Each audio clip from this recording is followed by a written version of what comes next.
নমস্কার, শুভ সকাল। মনের জানালায় আপনাদের সকলকে স্বাগত জানাই। নতুন একটা দিন আর তার সঙ্গে সঙ্গে নতুন একটা সকাল। আর এই সকালটা যদি একটু কবিতা মুখর সকাল হয় তাহলে কিন্তু ভালো লাগার যে তাপমাত্রাটা আরও একটু বেড়ে যায়। আজকে আমরা স্টুডিওতে যাকে পেয়েছি, আসুন তার সঙ্গে আপনাদের সকলের আলাপ করিয়ে দিই। আমাদের সঙ্গে আছেন রীতা ব্যানার্জি। নমস্কার দিদি। মনের জানালার নতুন এপিসোডে আপনাকে স্বাগত জানাই। আজকে যেহেতু কবিতা মুখর দিন, কবিতায় আমাদের সকালটা কাটতে চলেছে এবং তার সঙ্গে দিদি নিজেও লেখালেখি করেন। দিদির লেখা দুটো গল্পও তো আমরা আজকে শুনছি। ইচ্ছে তো আছে। প্রথম কি শোনাবেন? প্রথম আমরা রবীন্দ্রনাথ ছাড়া তো ভাবতে পারি না, রবি ঠাকুর ছাড়া ভাবতে পারি না। তো প্রথম আমি রবি ঠাকুরকে নিয়ে শুরু করছি। একদম একদম। কবিগুরু রবীন্দ্রনাথ ঠাকুরের শুভক্ষণ। ওগো মা, রাজার দুলাল যাবে আজি মোর ঘরের সম্মুখ পথে। আজি প্রভাতে গৃহ কাজ লয়ে রহিব বল কি মতে। বলে দে আমায় কি করিব সাজ, কি ছাদে কবরে বেঁধে লব আজ। পড়িব অঙ্গে কেমন ভঙ্গে কোন বরণের বাস। মাগো কি হলো তোমার, অবাক নয়নে মুখপানে কেন চাস। আমি দাঁড়াবো যেথায় বাতায়ন কোণে, সে চাবে না সেথা জানি তাহা মনে। ফেলিতে নিমেষ দেখা হবে শেষ, যাবে সে সুদূর পুরে। শুধু সঙ্গের বাঁশি কোন মাঠ হতে বাজিবে ব্যাকুল সুরে। তবু রাজার দুলাল যাবে আজি মোর ঘরের সম্মুখ পথে। শুধু সে নিমেষ লাগি না করিয়া বেশ রহিব বল কি মতে। ওগো মা, রাজার দুলাল গেল চলি মোর ঘরের সম্মুখ পথে। প্রভাতের আলো ঝলিল তাহার স্বর্ণ শিখর রথে। ঘোমটা খসায়ে বাতায়ন থেকে নিমেষের লাগি নিয়েছি মা দেখে। ছিঁড়ে মণিহার ফেলেছি তাহার পথের ধুলার পরে। মাগো কি হলো তোমার, অবাক নয়নে চাহিস কিসের তরে। মোর হার ছেঁড়া মণি নেয়নি কুড়ায়ে, রথের চাকায় গেছে সে গোড়ায়। চাকার চিহ্ন ঘরের সম্মুখে পড়ে আছে শুধু আঁকা।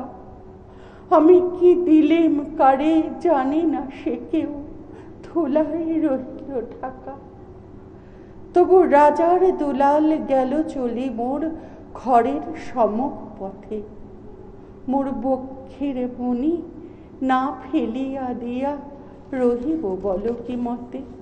বাহ, অসাধারণ একটি কবিতা। কবিতাটি পড়তে পড়তে আর শুনতে শুনতে ভীষণ রকমভাবে ইমোশনাল হয়ে যাচ্ছিলাম। কারণ কবিতার প্রত্যেকটা অক্ষর, প্রত্যেকটা কথা, আবার সেটা যদি রবি ঠাকুরের কবিতা হয়, হ্যাঁ, আমাদের ভেতরে ভীষণভাবে নাড়া দেয়। এরপর কি কবিতা শুনবো আপনার থেকে? এরপর একটু অন্য স্বাদের কবিতা শোনাই। একদম। এরপরের নিবেদন কবি বীরেন্দ্র চট্টোপাধ্যায়ের রাস্তা কারো একার নয়। প্রতিবাদী কবিতা। ধর্ম যখন বিজ্ঞানকে বলে রাস্তা ছাড়ো, বিজ্ঞান কি রাস্তা ছেড়ে দেয়? পোপের ভয়ে দেশান্তরী হয়েছিলেন লিওনার্দো দা ভিঞ্চি। সারা দিন একটা অন্ধকার ঘরের মধ্যে পায়চারি করতেন গ্যালিলেও গ্যালিলেই। তাকে পাহারা দেবার জন্য বসে থাকতো একজন ধর্মের পেয়াদা, যার চোখের পাতা বাতাসেও নড়ত না। বিজ্ঞান কি তখন থেমেছিল? তীর্থের পাণ্ডাদের হই হই, তাদের লাল চোখ কি পেরেছিল পৃথিবীকে বেঞ্চের ওপর দাঁড় করিয়ে সূর্যকে তার চারদিকে ওঠবোস করাতে? ধর্ম যতদিন দুঃখী মানুষকে বেঁচে থাকার সাহস দেয়, ততদিন রাস্তা নিয়ে কারো সঙ্গে তার ঝগড়া থাকে না। রাস্তা কারো একার নয়, বরং তাকেই একদিন রাস্তা ছাড়তে হয় যা স্পর্ধা আকাশ ছুঁয়ে যায়। বিজ্ঞান যখন প্রেমের গান ভুলে ভাড়াটের জল্লাদের পোশাক গায়ে চাপায়, আর রাজনীতির বাদশারা পয়সা দিয়ে তার ইজ্জত কিনে নেয়, আর তার গলা থেকেও ধর্মের সারেদের মতোই কর্কশ আদেশ শোনা যায়, রাস্তা ছাড়ো, নইলে পৃথিবীর কালো, সাদা, হলুদ মানুষের কান, তাদের স্বপ্ন এক মুহূর্ত সেই চিৎকার শুনে থমকে তাকায়। তারপর যার যেদিকে রাস্তা সেদিকে মুখ করে তার সামনে আরো সামনের দিকে এগিয়ে যায়। কেউ কারোকে রাস্তা ছেড়ে দেয় না। যতদিন পৃথিবীতে গান থাকে, গানের মানুষ থাকে, স্বপ্ন থাকে। আমাদের জীবনের লড়াইটা একান্তই আমাদের লড়াই। একান্তই আমাদের নিজেকেই রাস্তা তৈরি করে নিতে হয়, রাস্তা কেউ ছেড়ে দেয় না। কেউ ছেড়ে দেয় না। সেই যে অনেকদিন আগেকার কথা, সেই কথাগুলো না এখনো কিভাবে ফলপ্রসূ, যে বিবর্তনের জন্য লড়াই, অস্তিত্বের জন্য লড়াই, সেই মানুষ যত বিবর্তন ঘটেছে তত কিন্তু অস্তিত্বের সঙ্গে লড়াই করতে করতে কেউ তার রাস্তা বদল করে, তাহলে অন্য মানুষের ওই এক মুহূর্তের জন্য হয়তো একটু থমকে তাকানো, তারপর যার যেদিকে রাস্তা সেদিকে তাকিয়ে সে চলে যাচ্ছে। তাই তো। আর কি কবিতা আছে? আমি কি কবিতায় থাকবো? একটা কবিতা শুনি, তারপর আমরা একটু গল্প শুনবো। ঠিক আছে, তাহলে একটু হাসির কবিতা হয়ে যায়। একদম একদম। শিশু মন নিয়ে আশা করি পর্দার উপরে অনেকেই বসে আছেন। আমাদের পর্দার ওপ্রান্তে যে সমস্ত মানুষেরা থাকেন, বিভিন্ন ধরনের শ্রোতা, বিভিন্ন ধরনের কবিতা শুনতে তারা নিশ্চয়ই ভালোবাসেন। এখন কি রেখেছেন? এখন রেখেছি শিশু মন মানেই আমরা খুব বেশি করে বুঝি সুকুমার রায়। সুকুমার রায়, একদম। তো সুকুমার রায়ের গোঁফ চুরি। গোঁফ চুরি বেশ। হেড অফিসের বড়বাবু লোকটি বড় শান্ত, তার যে এমন মাথার ব্যামো কেউ কখনো জানতো? দিব্যি ছিলেন খোশ মেজাজে, চেয়ার খানি চেপে, একলা বসে ঝিমঝিমিয়ে হঠাৎ গেলেন খেপে। আঁতকে উঠে হাত পা ছুড়ে চোখটি করে গোল, হঠাৎ বলেন, গেলুম গেলুম আমায় ধরে তোল। তাই শুনে কেউ বদ্যি ডাকে, কেউ বা ডাকে পুলিশ, কেউ বা বলে কামড়ে দেবে সাবধানিতে তুলিস। ব্যস্ত সবাই এদিক ওদিক করছে ঘোরাঘুরি। বাবু হাঁকেন, ওরে আমার গোঁফ গিয়েছে চুরি। গোঁফ হারানো? আজব কথা, তাও কি হয় সত্যি? গোঁফ জোড়া তো তেমনি আছে, কমেনি এক রত্তি। সবাই তাকে বুঝিয়ে বলে, সামনে ধরে আয় না, মোটেও গোঁফ হয়নি চুরি, কখনো তা হয় না। রেগে আগুন তেলে বেগুন তেরে বলেন তিনি, কারো কথার ধার ধারিনি, সব বেটাকেই চিনি। নোংরা ছাঁটা, খ্যাংরা ঝাঁটা, বিচ্ছিরি আর ময়লা, এমন গুপ্ত রাখতো জানি শ্যামবাবুদের গয়লা। এ গোপ যদি আমার বলিস, করব তোদের জবাই। এই না বলে জরিমানা করলেন তিনি সবাই। ভীষণ রেগে বিষম খেয়ে দিলেন লিখে খাতায়, কাউকে বেশি লাই দিতেনি, সবাই চড়ে মাথায়। অফিসের এই বাঁদরগুলো মাথায় খালি গোবর, গোপ ছোড়া যে কোথায় গেল কেউ রাখে না খবর। ইচ্ছে করে এই বেটাদের গোপ ধরে খুব নাচি, মুখ্যগুলোর মুন্ডু ধরে কোদাল দিয়ে চাঁচি। গোপকে বলে তোমার আমার, গোপ কি কারো কেনা? গোপের আমি, গোপের তুমি, তাই দিয়ে যায় চেনা। ভারী মজার কবিতা। এরপর একটুখানি গল্প শুনি। আচ্ছা, আমি নিজে যেহেতু একটু আধটু গল্প লেখি করি, সেখানে আমি একটা ছোট্ট গল্প শোনাচ্ছি। এগুলোকে বলে পরমাণু গল্প।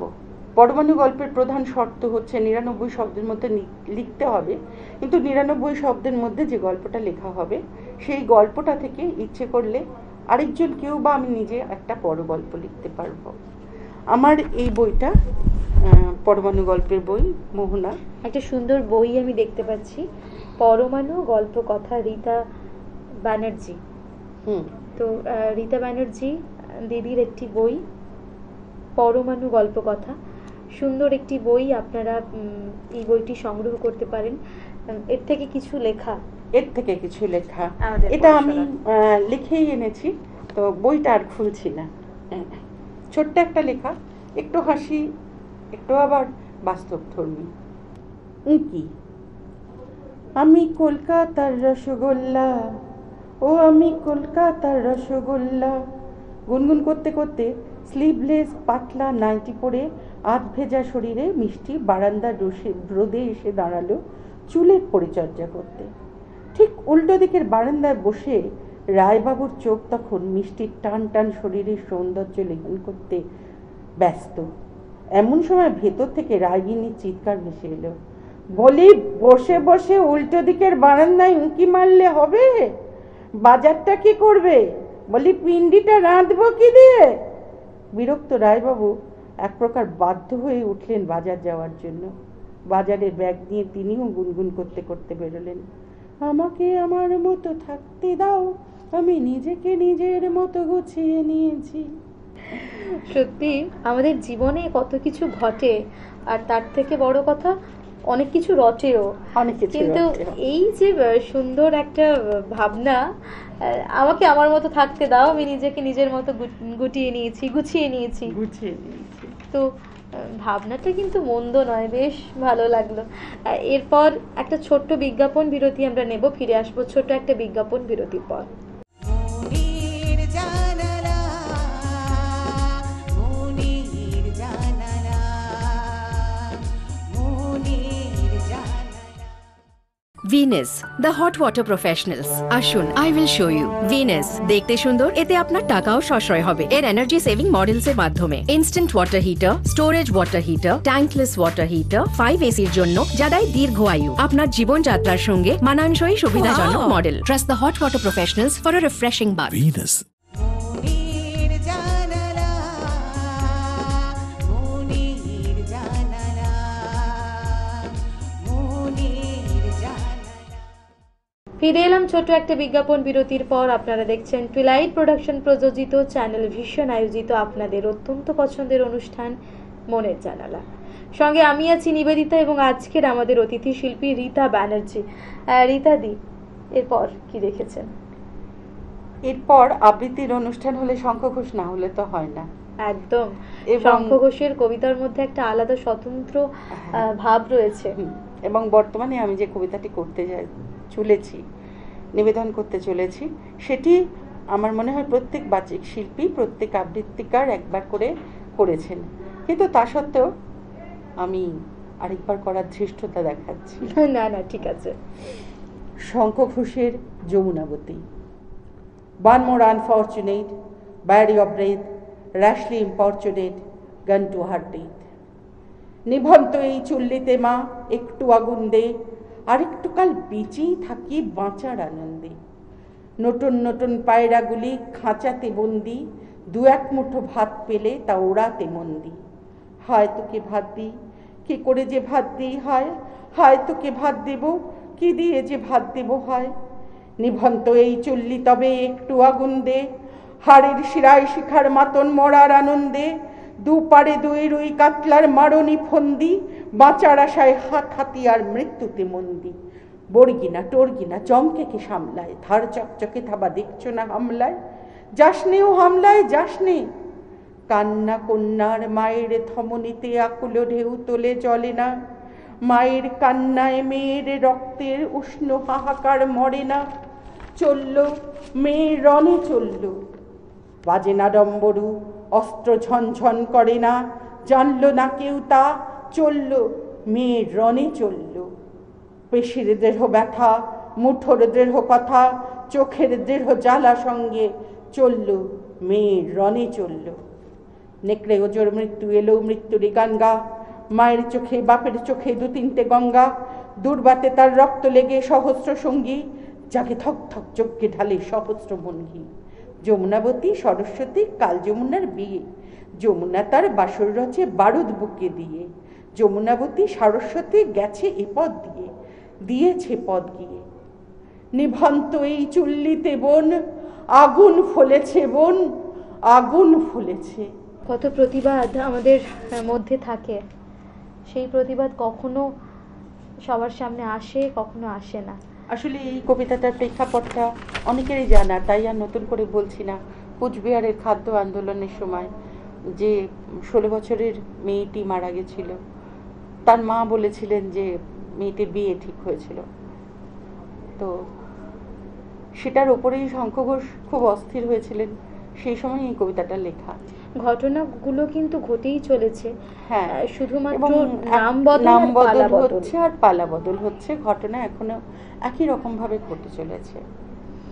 বেশ, এবার একটুখানি মন ভালো করা কিছু শুনি। মন ভালো করা কিছু, মন ভালো করা কিছু, সত্যি কথা বলতে আজকে আমার ঝুলিতে আর কিছু নেই। ভালোবাসার কিছু কবিতা হোক, ভালোবাসা থাকুক, ভালোবাসা, ভালোবাসার কবিতা, ভালোবাসার গল্প। যেমন আগেরটা শুনলাম, বেশ মজার একটি গল্প। আমরা না এখন খুব দূষণের মধ্যে ভুগছি, ভীষণ রকম। তো এই খিচুড়ি বইটাতে আমার একটি মুক্ত গদ্য লেখা আছে। এটা, এই বইটার নাম খিচুড়ি, কারণ খিচুড়িতে যেমন চাল ডাল, সুন্দর একটা নাম খিচুড়ি, চাল ডাল সবজি ইত্যাদি সবকিছু থাকে, তেমনি এই বইটাতেও সব রকমের গল্প আছে। তো এখান থেকে আমি একটা মুক্ত গদ্য পড়ে শোনাই।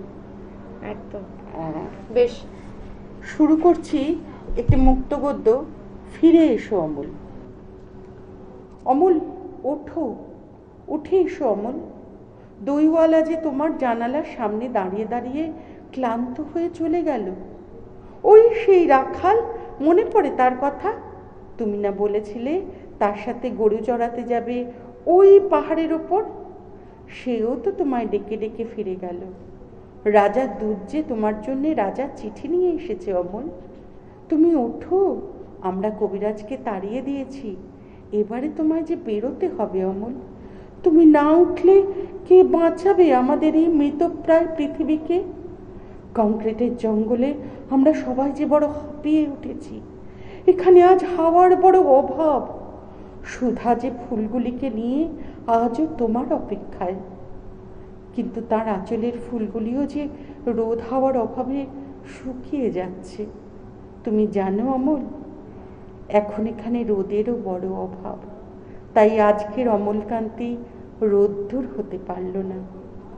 হারিয়ে গেল রোদ হাওয়া বিহীন এক অন্ধকার চূড়া কুঠুরিতে।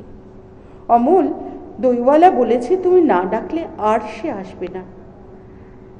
তার ভীষণ অভিমান হয়েছে। রাখাল বলেছে তুমি ডাকলেই সে ছুটতে চলে আসবে পাহাড়ের ওপর থেকে। ডাকঘর করা পথ ভুলেছে, সেও যে তোমার ডাকের অপেক্ষায় রয়েছে। আসবে রাজার দূত, রাজা স্বয়ং আসবেন তোমার কাছে। দুয়ার খুলে দিয়েছি অমল, কবিরাজকে বলে দিয়েছি সে যেন তোমায় আর বন্ধ ঘরে না রাখে। এবারে তুমি ওঠো, সুধার হাতের ফুলগুলিকে গ্রহণ করে তার অপেক্ষার অবসান ঘটাও। আর তোমার নিষ্পাপ চোখে এই পৃথিবীর দিকে একবার তাকিয়ে এনে দাও দূষণ মুক্ত রোদ জল হাওয়া। আমরা বড় আপিয়ে উঠেছি এই দূষণের মধ্যে, মুক্তি দাও আমাদের।